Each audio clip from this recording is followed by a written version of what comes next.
ও বড় ভাই, আজান তো দিয়ে দিছে, তা আপনি যান বাড়িতে গা গোসল দিয়ে করে খাইয়া আসেন কি। আর আজকেতে আপনারা দোকানদারি করতে হয় না নি, আমি করবানে। সবকিছুই তো বুঝলাম, তা আমার দোকানদারি কিরাম হচ্ছে, দোকানদারি করতে কষ্ট হয়ে যাচ্ছে, বাড়ি যে গোসল করে খাইয়ে নেব, হঠাৎ এত কদর আসতেছে কি কারণে? তোমার তোমার মতলবটা কি একটু খোলসা করে কও দিনি, জানতে চাই আমার এই দেহ। আরে ভাই কোনো মতলব না, কালকে পয়লা বৈশাখ না, তা করে টাকা দেন, বাজারের থেকে একটা ইলিশ মাছ কিনে নিয়ে আসি। ইলিশ মাছ নাকি? বাঙালি কালচার। এই কোন কোন জায়গা লেখা আছে পয়লা বৈশাখ মুসলমানদের জন্য পালন করতে হবে?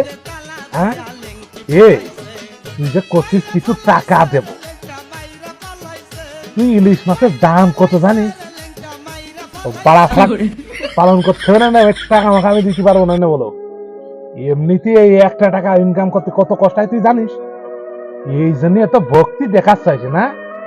আহা বড় ভাই, কি টাইম বহুত করেছেন, আর করার দরকার নেই। ওই যে একটু জমা আছেন না, শুনতে একটু এতটুকু আমার দেন। বাজারে ৩০ মাছ কিনে না, সে ভান্তা বাদ দিয়ে খাবো। তুমি আমার কষ্ট চুকাতে আইছো কিনা? আমি তিলে তিলে তিলে তিলে একটি মানে টাকা জমা, তুমি সেই টাকা আমার খরচ করানোর জন্য আইছো। ও টাকা মাকা আমি দিতে পারবো না। নেই আহা বড় ভাই, আপনার কত কিপ্টেবানা করবেন, ইসলামিক ভাষায় তো চলে আসছেন, তো টাকা দিবেন না তো কলেই হলো, আমি চলে আসছি।